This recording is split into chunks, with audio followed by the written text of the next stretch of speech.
what do I tell these founders? Right? I say that while the market is much larger, there is much more scope and much more opportunity. There is also much more competition. And so to know your basics is very, very important. You have to know why you're doing D2C. What do unit economics mean, right? When I started, I didn't know what unit economics. You need to know what unit economics mean. You need to know what your product is, why it's differentiated. What does your brand stand for? What's your customer acquisition and marketing channel? Is your website actually conversion friendly? What's your strategy on marketplaces? What's your delivery order experience and what's your post order experience? How do you retain customers? And then how do you think of scale? And we teach this through 8 weeks. But without having all of these things to some level figured out, you will struggle because there's someone better than you doing it. Yeah. And today's founders know. Today's founders are much more savvy than when I started. Much, much more.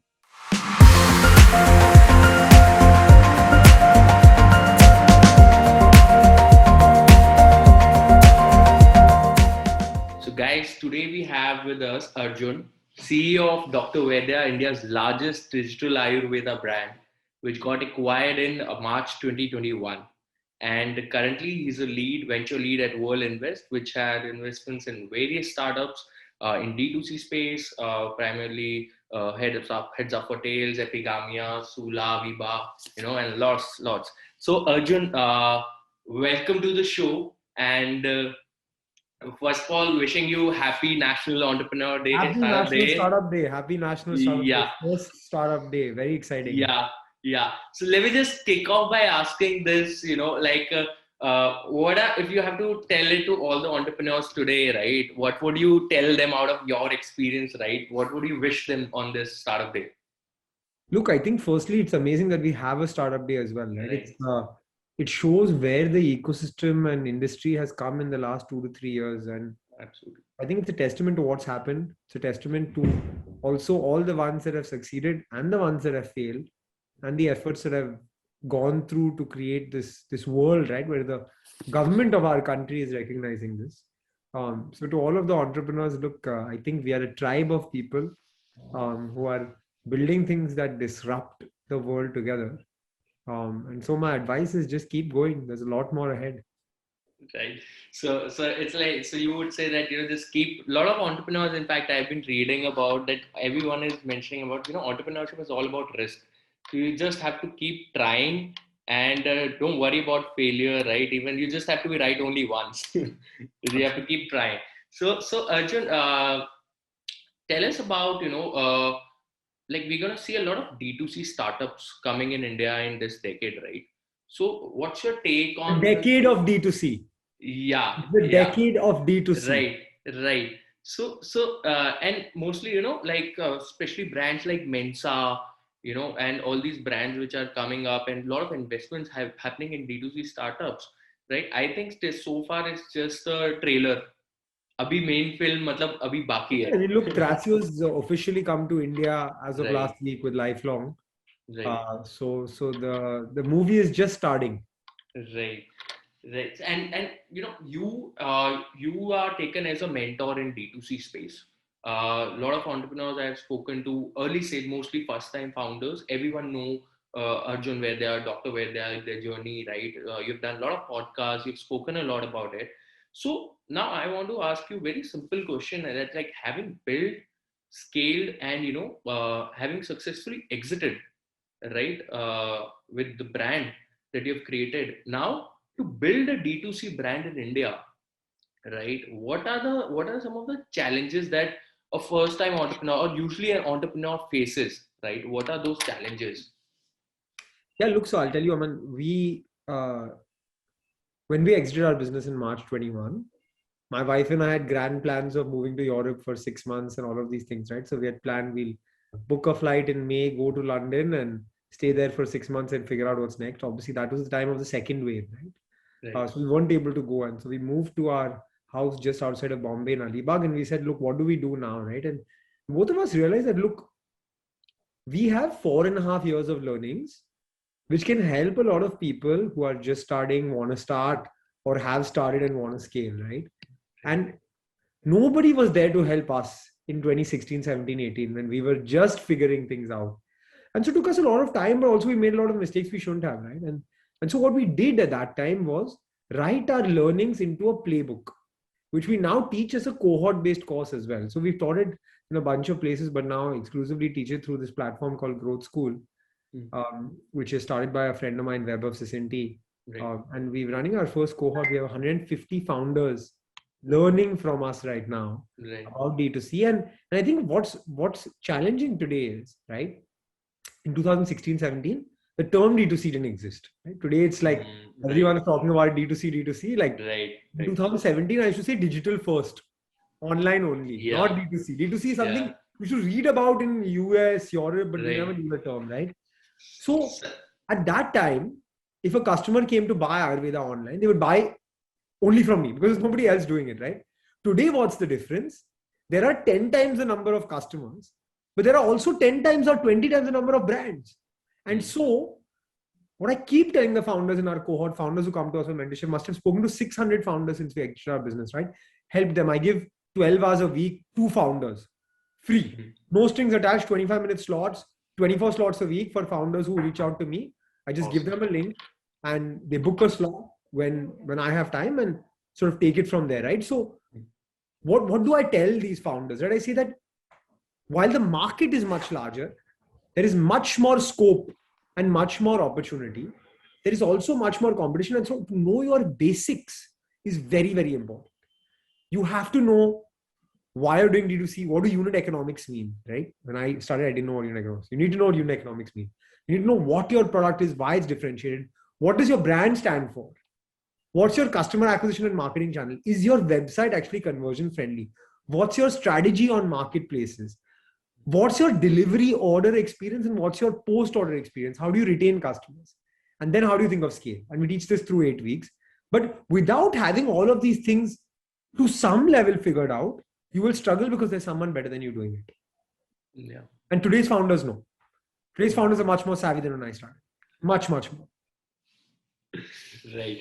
So, and it's great, it's great. Like, so like you're doing a cohort-based course, right? And I see a lot of founders now. Actually, I've also heard about this platform that you're talking about, and I myself did a course there, right, a long time back, and it's a good way of actually giving back your experience, your journey, right? And how do you give it to the masses, right? So these courses are really helpful. So first of all, thank you, Arjun, for doing that, right? It's really helps a lot of people in the society. Probably sometimes you as a founder don't even know how many lives you are impacting, right? So that's a great deal. And now tell us about, Arjun, like there are a lot of marketplaces when we, like you spoke about, right? You should know your unit economics, right? How much you are making, what's your KPIs, right? What is your cost, everything. So now tell us about, like, what are the challenges, like in terms of D2C. Is distribution cost is what I have heard is like a really really a problem, and it's really a challenge, because keeping those SKUs and last mile delivery to multi-tier cities, right? Tier 2, tier 3 is a challenge. So how do you solve that? Like, what are the problems that? Look, I'll tell you, Aman, this was a challenge when we were doing, right? Finding the right logistics partners, right delivery partners. Today, there is all these services available, right? Because look, when we started D2C, there was Flipkart and Amazon, and all of those people were large and had developed their own markets, but D2C brands didn't exist as much, right? Today, there are so many plug and play tools available. There are so many logistics aggregators available, delivery tech available. There is all of these things. There's next day delivery available, micro warehousing startups available, all of these things available, right? So from that perspective, I think the biggest challenge today is not that. The biggest challenge today is finding yourself a relevant customer base and target customer in this competitive ecosystem. That's the challenge for you, right? And differentiating yourself and being able to stand out amongst the rest of the brands. That's the challenge for me. So cutting through the clutter today is a challenge for me rather than delivery. Okay. And since you should deliver to Mizoram, Meghalaya, Andaman and Nicobar Islands, Lakshadweep, no problem. No issues. Okay. And since you spoke about customers, what do, like, I sometimes feel this problem, like even when I look at traditional brands like Haldiram, right? They are selling all sort of products. They're known for bhujia, but they also do peanuts, they also do chips, they also do multiple stuff. But what I really want to understand, these D2C brands, a lot of people are consumers. Do they buy the product, or do they buy the philosophy behind the product? My Especially in sense is, right, yeah, they yeah. bought the product, Mm, then they started buying how the product was portrayed to them. mm, Now the customers today are buying why. They're buying the purpose of the brand. So mm, we started with the product, then we mm. started with how the product was made, how the product was unique. We're now buying the brand for its purpose, for its mission, and for what it stands for. So this Right. is Simon Sinek's Mm. golden three circles, right? Right, They're right. now in the how. Right. And when I see, like, I see a lot of, brands are doing it very smartly, especially coffee brands in the D2C space, right? They're targeting, and they're having these cool people on their ads, so they're very relatable kind of people that, now this Gen Z will drink this particular coffee, right? And it's very smart how they are targeting people. Uh, Coming to customers, like we have seen a lot of channels for selling D2C products, online as well as offline, right? Now, what should be the right channel? Like, and it's different for every product, I understand, right? But when should one understand? For example, like Dr. Vaidya you did it online, right? Entirely digital Ayurveda brand, but you also had some offline areas, I'm sure, right? Because it was a legacy business. Similarly, Nykaa had a lot of physical stores because that gives your customers a loyalty. You buy your customer But still, a much bulk closer, of Nykaa sales still comes from online, right? So the physical right? stores are a marketing channel. Right. So to start with, what should be the right point where that this is the time when one should also make a move from online to physical stores. Look at an early stage, I would say Mm. that use the online channel because offline is Right. expensive. Use Mm. offline as a brand building channel. Use sampling, use events, use Mm. exhibitions, use those kind of things to get your word out, but use online only. As your brand scales, Mm. the problem with offline is that you need a lot of resources in terms of sales team. You need to pay listing fees. You need to do the relevant advertising in ATL media. So Mm. newspapers, TV, etc., all of that to get your Mm. distributors excited to get customers to the store. Early stage brands, it may be difficult. When you're already an established brand and customers are asking for you in the shop, that's when you should move to the shop for a D2C brand specifically. But look, offline brands, like that's a different story. But I'm talking about online first brands. Go offline when you have reached the level that customers want you. Makes sense. Makes sense. And lot of D2C brands they think they can acquire customers by giving big discounts, right? Initially. It's a So short-term strategy. It's a very short. yeah, yeah. So how do you differentiate between the utility and the discount, like the value of the product? What should be the pricing? What do you look at? If Like, you're a discount brand, you'll remain a mm, discount brand. So mm, let's say you start by getting your sales up at 50% discount. When you bring the discount down to 30%, you'll never get the customers because they mm, remember you as the 50%. Now they'll wait for the 50%. So once right. you start, it's a deep hole you're digging for yourself, right? And so discount should be used as tactical, strategic tools to bump sales and to Mm, give value, but not as an incessant process to generate sales. right. Right, and I think a lot of early stage brands do this mistake in order to, but I think it's necessary to a level. Don't you think it's when because That's why I said when, it. I'm not saying don't discount. I'm saying right? use discount as a strategic channel to bump up sales and Mm, to push customers who are on the edge over the edge, mm, but it should not be a part of your day-to-day strategy.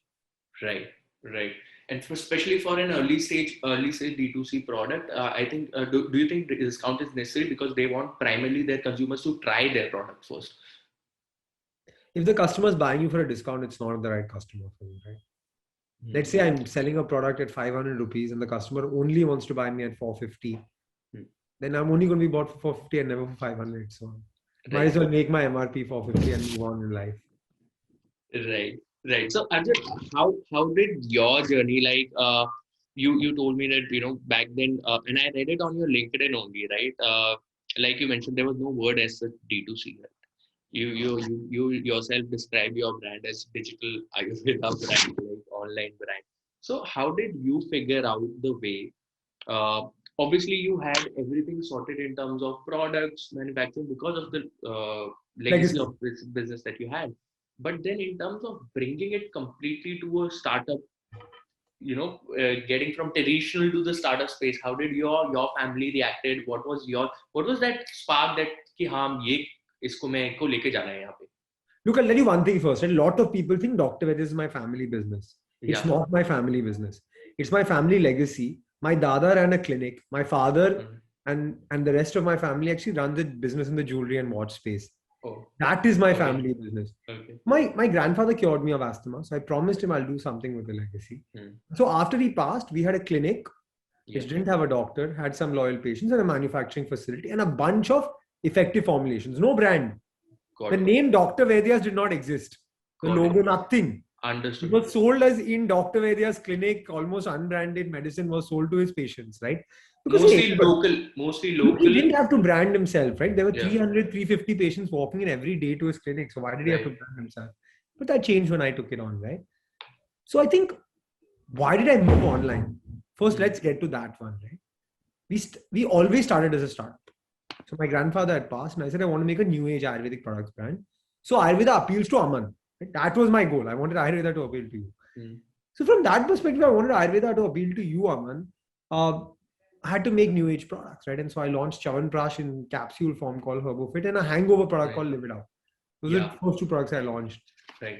Started offline, right? Because 2016 October, like that's where brands were being launched in offline. So we started offline. We failed miserably, right? So we sold 10 lakhs worth of product.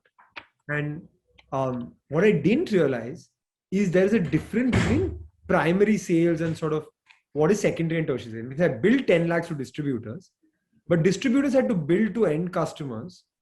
Distributors had to build to retailers who had to build to end customers, only then I get paid.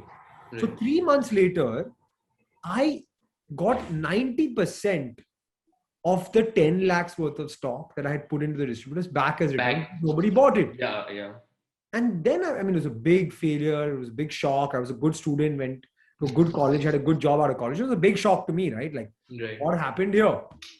And so when I reflected, I realized, look, I'm up against Dabur, Imami, Patanjali, Himalaya, Zandu, like these big brands. Right. I'm 24 and a half years old. I don't know offline. I don't have the money to compete with them. I'm not able to advertise. Right. So given all of this, right? Given all of this, how can I win this space, right?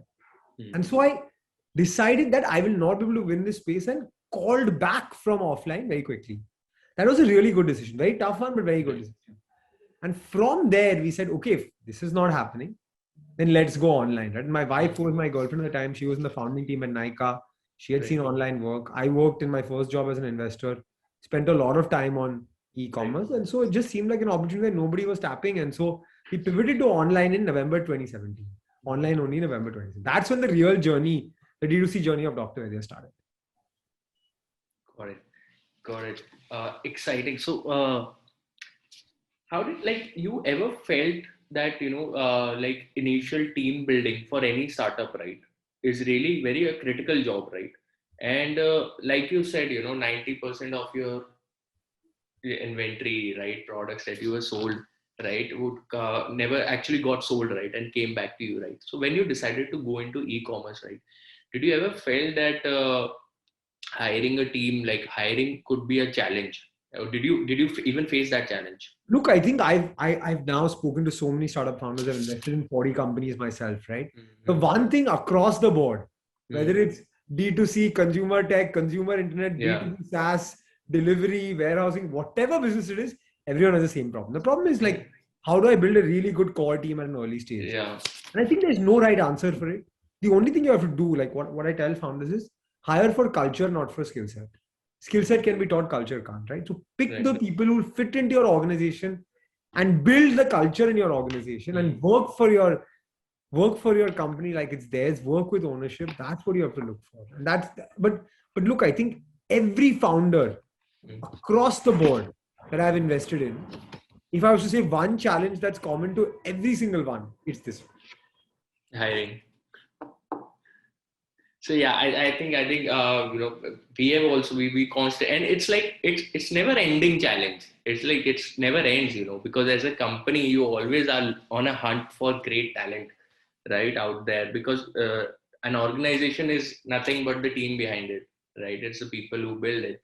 So how was the idea of networking for you? Like, how do you network? How do you, like, in your initial days, right? You went to Brown University, and then you started working in the investment space. So I'm guessing you had a good network already in the investment space. But what was still like, you still do a lot of calls with founders. Like, I remember I did a How call did with we you. connect? You wrote me a Yeah, message on yeah, LinkedIn, right? yeah. I think, look, in today's day and age, we have tech with us. Like, I feel like if you feel like you want to talk to someone, reach out to them. What's the worst that can happen? They won't reply. So Yeah, what? right. So what? It's like reaching out a girl on sitting at the bar, right? So what if she, you should have guts to reach out to someone, and that's being very outspoken. And if you're honest with your intentions, I'm sure some people do Look, I convert. think at least with founders that works. I don't know about girls at a bar, but with founders that definitely works. If you're honest with your intentions, you Yeah, will get an you answer. will get an answer. Okay, and okay, Arjun, about let me tell you something about Crete, the platform that we are Okay, creating, right? okay, okay, okay. And what we have managed to do is we've got around 3,000 people in last 3 months, 3 to 4 months, and it's a mix of 1,000 founders, 1,000 professionals, and 1,000 students. And one thing that they all Wow. have in common is they share will and passion for entrepreneurship, right? Willing to help each other, go out of their way to help each other. So that's why we are positioning our product for networking. Now, what would you tell them, and what I'll do is immediately after this podcast, I'll take a small clipping out of this recording, right, and I'll share it on my app with all the members, right? So what do you want to tell them on National Startup Day, right? Look, I think what's common between everyone in the startup ecosystem, right? We want to disrupt things, and we can't do it alone. So initiatives like yours, communities like yours, that are bringing people together in the ecosystem, is something really great because you can't do everything alone. And Right. so building an ecosystem, building connections, helping each other, that's the power of community. And I think keep going because um, only if we do it together will we really scale. Absolutely, absolutely. And with that note, I'll come to the rapid fire that I had for you, right? And I really want you to be very honest about it, Absolutely, let's go for it. right? Let's Yeah. absolutely go for it. So Arjun, what do you relate yourself with? An entrepreneur or an investor? 100% entrepreneur. Right? Okay. So if you want to see two entrepreneurs together working, building a startup, who would that be? Steve Jobs, Jeff Bezos. Okay. And who would you like to build your next startup with? Who would I like to build my next startup with? My wife again, yeah. It was an amazing partnership. You guys are a power couple. Come on. You guys build great business, and so. Do you still take your wife's advice? And this is not a rapid fire. Do you still take your wife's advice while investing in various startups? Every day. Every day. If you don't take your wife's advice, you'll get in trouble.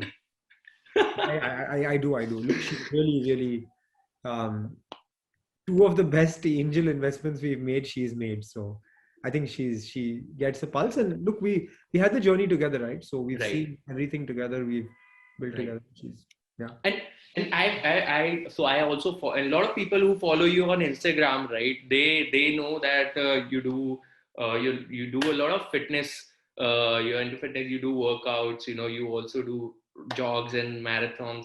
So what is it like? What do you do apart from entrepreneurship, and why you do it? Why does anything fitness impacts Yeah, on look, it? I think it helps me think like if I don't work out, Hmm. uh, everyone in my house knows I've not worked out. Hmm. It helps me think, it helps me detach, it helps me um, look at things as a bigger picture. So I love my fitness. This year I'm trying to work out every single day of the year. So we're 15 days in, 16 days in now. Wow. But let's see how that one pans out. So I love cricket. I love watching cricket. I love playing sport. I play cricket, football, squash. So I enjoy all of those things. I'm a big sports Keeps fan. you on your feet Yeah, I'm all the also a time. documentary buff. I'm a history buff. I love documentaries. So I love history. So yeah. are you also one thing I it was just an experience that a lot of people start their startup career for one of these three motivations, right? It is either fame, it is either money, or is it either the social impact that they can create, right? I So, think it's neither for me. For me, it was a mission, right? right. And the mission was taking my grandfather's legacy forward and making Ayurveda appealing and accessible to modern consumers. I wouldn't say it was only social impact. It was impact or mission. Right, That right. was it for me. But And the you've ones who do got, it for fame or money, that's not, yeah. never turns out well.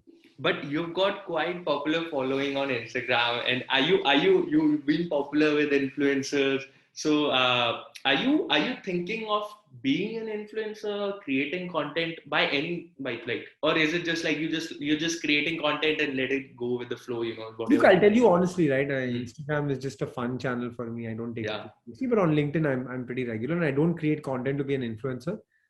I create content because hundreds of founders across the country resonate with that content. They write to me, right? So I don't create content to influence. I create content to share my journey, and hopefully, if it helps someone,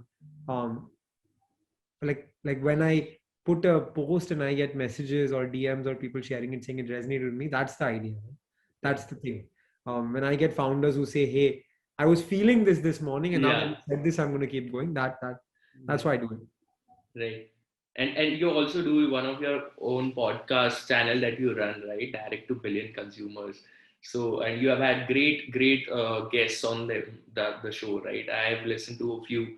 And so, what are your views of taking this podcast? Like, are you like, what's your vision with this? What's your mission with this podcast? When I started, right, I had so many begging questions and burning questions and no answers to it. If I can get, at least for my space, which is D2C, consumer brands, e-commerce, the country's best voices to speak. Right. And you're starting tomorrow and you can hear 30 people or 20. Today we have 23 episodes live. You can hear all those 23 episodes and get some direction and guidance. That's why I'm doing it. Right. There is no monetary benefit. There's nothing. I just want great stories to be out there and people to listen and gain value out of it. That's it.